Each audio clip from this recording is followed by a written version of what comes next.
Welcome to the second round of the last week of the 30th Grand Arena season, and I'm playing against Cinco. I think I've played against them before, but I'm not sure. Here you can see the board. They had one more fleet to clear and had one-shot my board, so I was quite sure that I would have to play efficient, and we see the North Wall here. Some interesting teams, and the South Wall was quite, GL heavy, as you can see, and pseudo GL with Malgus. So, as I've said, one more ship to go for them, and so I was expecting them to wait to see my score, and then it just would clear ships, and whatever would be the outcome, then would be the outcome.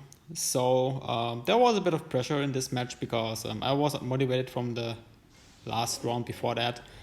But still, just wanted to try. In fact, I even deleted my whole defense, and just like half an hour before this round began, or the offensive round began, I just set a defense because I felt, maybe I should not be a jerk and how to say it, just be, like pity myself and like, I'm losing all the matches, so what is even going on? Why should I even play this game? So put myself out of that mood and try to do my best. And as you can see here, another Ray mirror. Ever since I switched back to my old Ray mirror lineup before the Bastia, I quite enjoy these because it just feels a lot easier than before. Still, you have to time your ultimate right. Here I could have gone the ultimate, just wanted to wait a little bit more.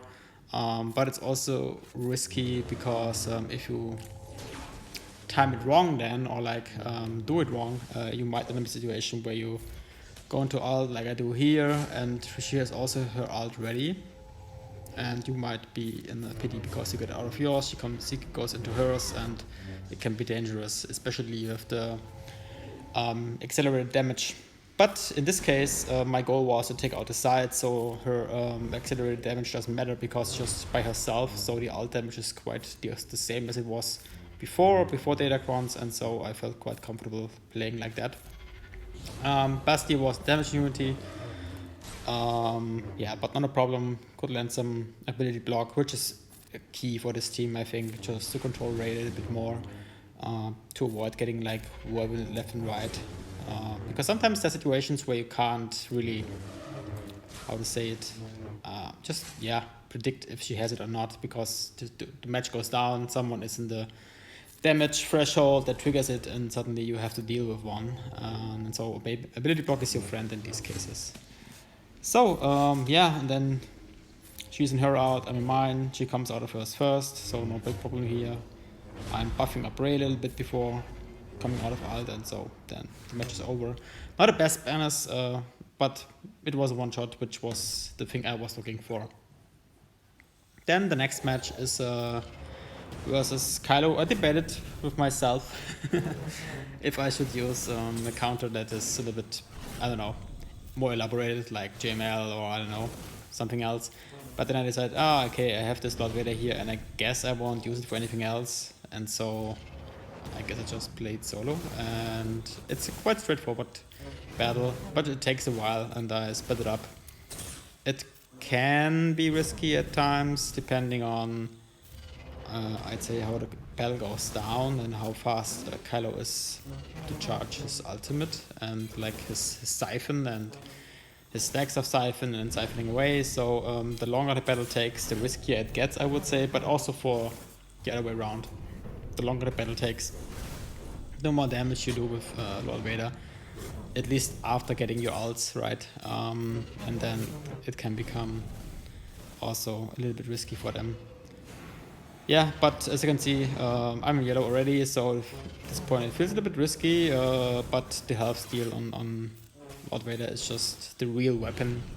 And I also had a Datacron, the standard Datacron I have for him, which has quite some health steal. And the thing is, you need the help of the health steal here, because if you don't have those 60 stacks of whatever the name is, it's hard to heal himself up, right? So you get some healing based on that. It doesn't really help here. So so as you can see here, it was a bit dicey, but in the end I made it like for 58, and that was nice. Then JMK mirror. Again, I was wondering if I should take something off meta, but the off meta counter I would have used kind of placed on defense. So I, yeah, didn't have it available, and so I didn't want to risk it. Especially also, I think the sorry, there was something that was in like the datacron that kind of made the off meta a bit dicier, but I forgot what it was. Oh yeah, the stun thing. Now I remember, and so I learned to pay attention to that. So I felt the mirror might be the safest option here, and there was Mace, so it was nice to take out Cat before she can become a real threat for me. Unfortunately, I couldn't take out I couldn't prevent his Cat taking out my tank, but yeah, that's sometimes harder than expected or harder than you think, and so it's still okay. Yeah, the rest of the fight is straightforward. I think I only lost one mirror of that so far, which was due to Datacron in around some weeks back, but yeah. Now I turned the tables and using Kylo versus Lord Vader. I like to pair it like Watt and Kylo, and like to throw in the tank if Maul is around, because Maul at times can cause problems for a solo, like pseudo solo Kylo, and so I prefer having a tank there. Crew is nice, but Stormtrooper does the trick as well. Most of the time they will be taken out by Maul, but that's why they're there, because essentially don't want to risk getting pushed too low in terms of health and protection on Kylo by Maul, and then a big hit from Vader could already seal the deal, and so that's why a tank can come in handy. Of course, you lose banners, that's a given then, but better safe than sorry. And here, because Maul has like 5 stacks of Anguish, I kind of went into ult, took him out, and then took out the tank, which was Naim's sister, and so the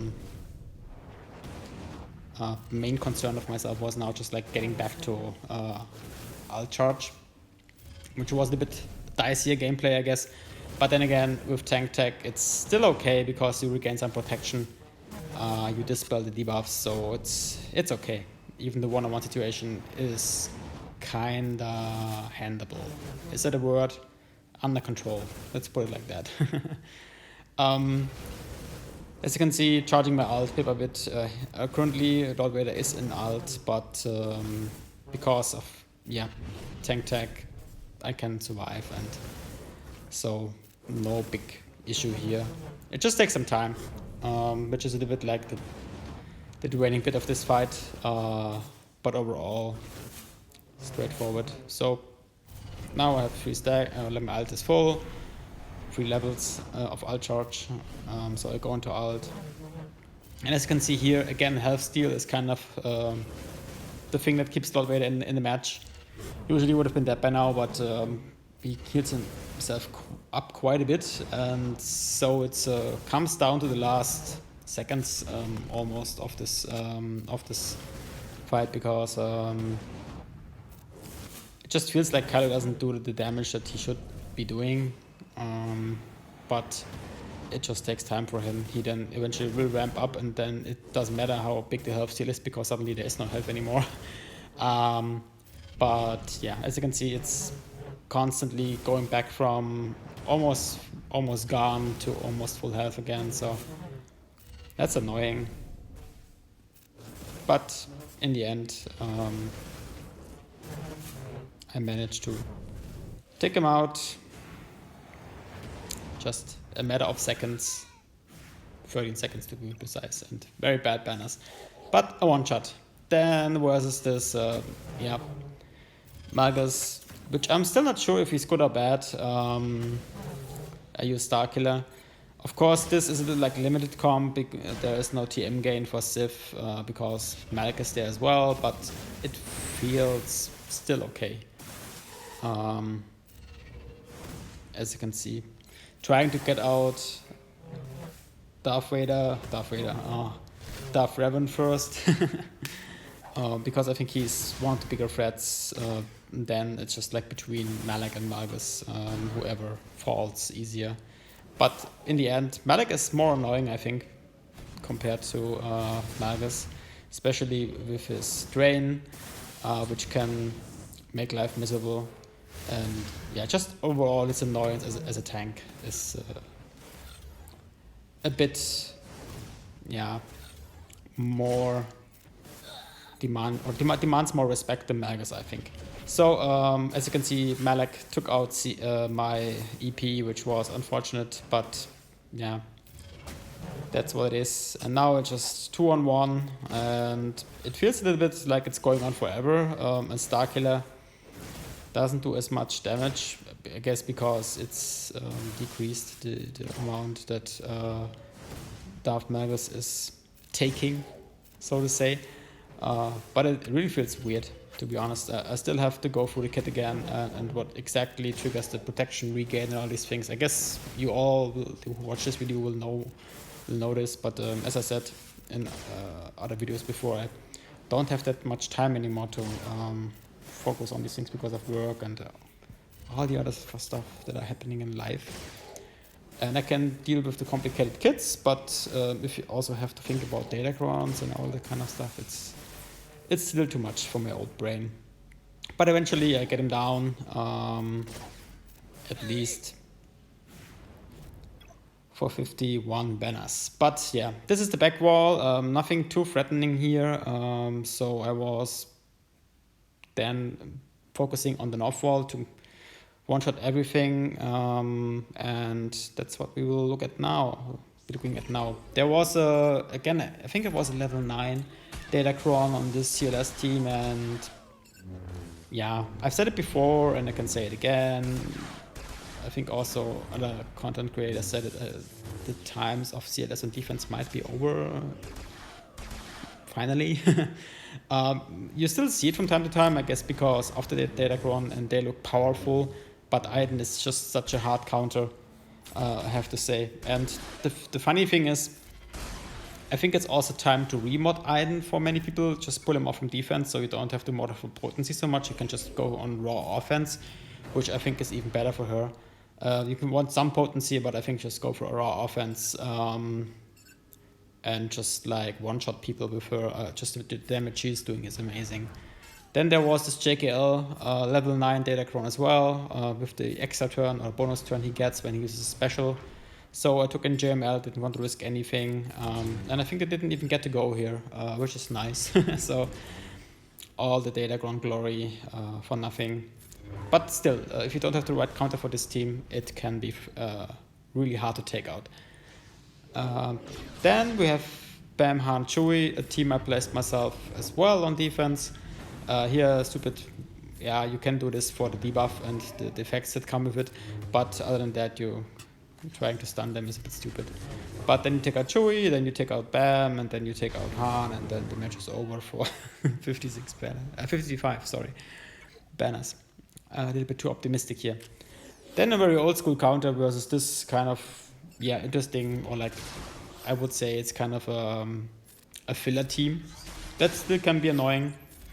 An old school counter because this is one of the OG bounty hunter teams I used ever since I geared up Aura, and ever since I had Mando, he was in the game, and Freeze. You can use, instead of Aura, you can also use Bosk, but I kind of liked her because the contract is still a bit more flexible, also in Freeze. Of course, you don't have that much survivability, so I'm losing Aura here, which can happen, not always, but other than that, it's, as you can see, took out Nest and then Kira, and so it's still a nice counter, even though not as survivable as the Bosk lead. But yeah, so 54, that was okay. Didn't want to take anything else on that team. Then also like pretty old school counter, so as you can see, both teams don't even have Datacrons, so yay to that. But usually I see Red in here, which I think is a little bit easier to even take out because he doesn't have this spell like Fox has. Is Fox the right word? Yeah, I think so. Executioner, right? So, and that can be a little bit dicey if you dispels a taunt. Then you take out my soldier here, my soldier boy. And but I still have spy, and that's coming in clutch as you can see here. But also in general for taking out Hux was nice. Yeah, and then there is Stormtrooper left, and so again not the best banners, and I was a little bit worried at this point because one shots is one thing, but you also my opponent. I wasn't really sure how efficient they played. I didn't do the math at this point in time, but I was a bit worried that I'm using too many banners here. But we will see. I won't spoil anything. So, yeah, Stormtrooper a little bit annoying, but eventually getting him down.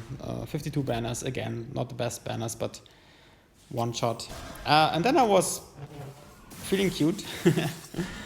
And just for was like in a mood where I was like, I might have lost 2 banners already, so why not just try to make some up and be really dicey.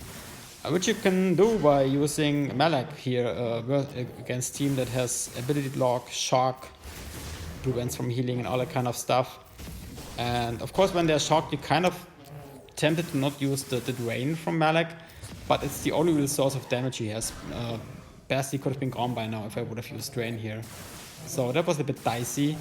As you can see, the health is going down, ability block is coming into play as well, you're feared. Eventually I decide, I'll just take her out, and then it feels a bit lighter, more lightweight already because one source of shock is gone. And then it's just Maul and Dooku, and now I'm quite confident that I can take it home. Which happens here, 58 banners, so it was dicey, but if you know what you're doing, which I sometimes do, it's okay. But could have gone south if I would have waited another turn before taking out Basti. I still had C available and used it against this Ray team, like Jedi Training Ray, but I forgot the Datacron here. I guess it was TM or something, which didn't really matter because I'm using C. Straightforward, just link BB-8 and Ray because I think they take more turns than R2. And then you can try to, of course, solo the whole thing without using the ult, getting like 59 banners. 89 would be nice, but you can also just like use the ult and yep, just try to end the fight earlier. At this point in time, I of course was ability blocked. I couldn't use the ult, so I had to take out R2 first, but then I could hit them. 58, making up some banners, which is nice. Then we have Dash and Creel and IG-11 here.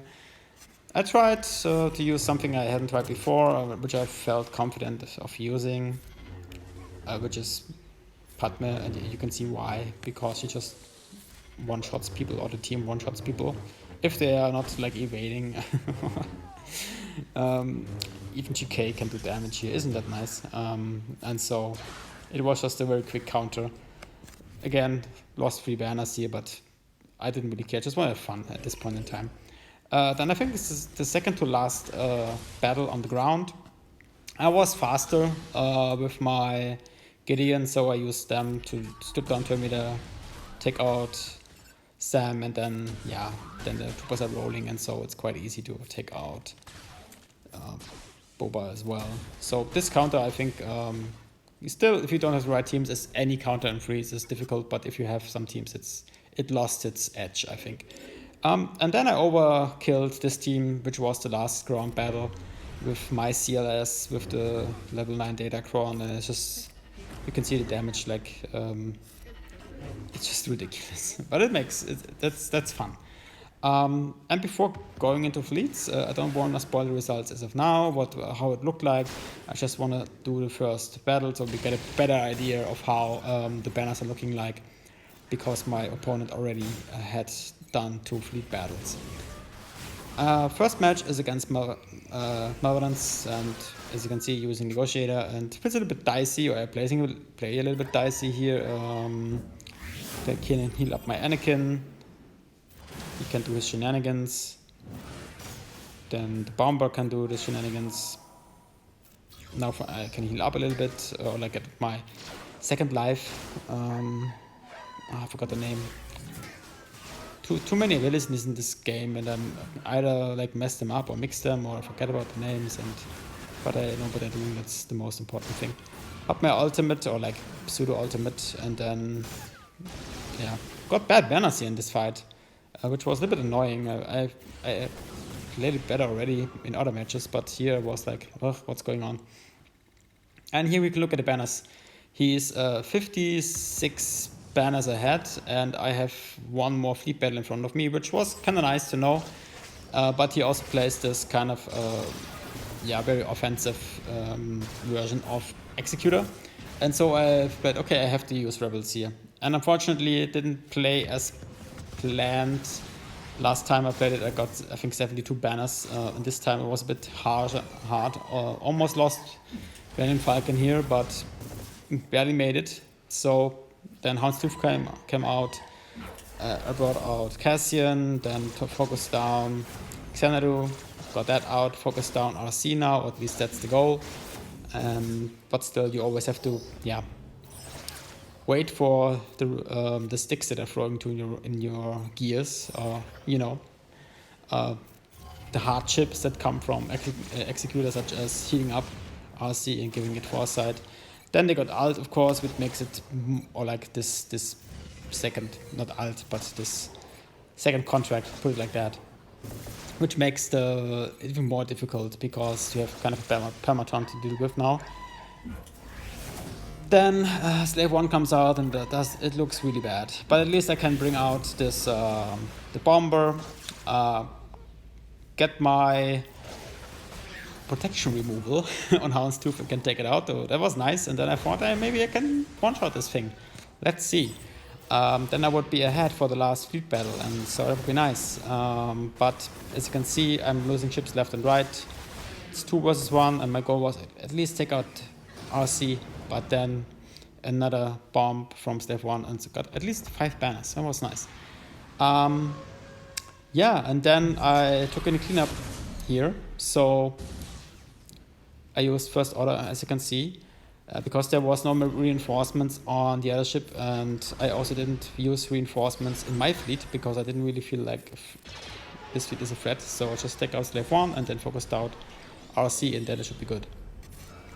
But of course, even a lone RC can steal banners, as you can see. But nothing too concerning happening here.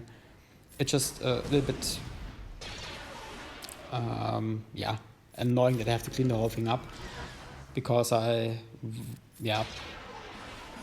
played more efficient than I thought on the ground, or let's put it like that, my opponent didn't play as efficient. And the funny thing is, for the last match before we both went in fleet, we were like equal, so that was kind of fun and a lot of pressure for the last fleet fight, which was against an annoying comp, of course. And so I took in my Executor.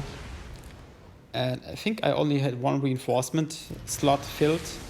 That's also the reason, I think, why I got 5 banners on the Rebel, because I only killed 3 ships, if I recall correctly. Got 5 banners. I think it also counted because not all reinforcement slots were used. Also, something like that. Anyway, took out the first ship. Then, of course, the annoying TIE Interceptor comes out, and it can get dicey, which you've seen before. You've seen me fail here.